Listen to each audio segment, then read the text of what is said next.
Ito muna tayo na may apay. O, ayan po, sarap. Sarap na naman.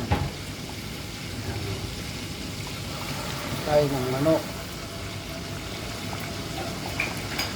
Namiss ko aris caldo. Nakita ko sa pamangkin ko, nagluto kasi sila yung sa Malaysia. O. Kaya sabi ko mag-aris caldo naman kami. Pagyayabang ko to. Ayan, meron ba kayong ganyan? Atay ng manok. O, luto na ito. Kain na. Balong. Asan na yung itlog? Nagluto ka ba ng itlog? Laga ka? Ayan, pwede na ito. Kaldong malaksit. Kain. Ayun o, tapos paksiw.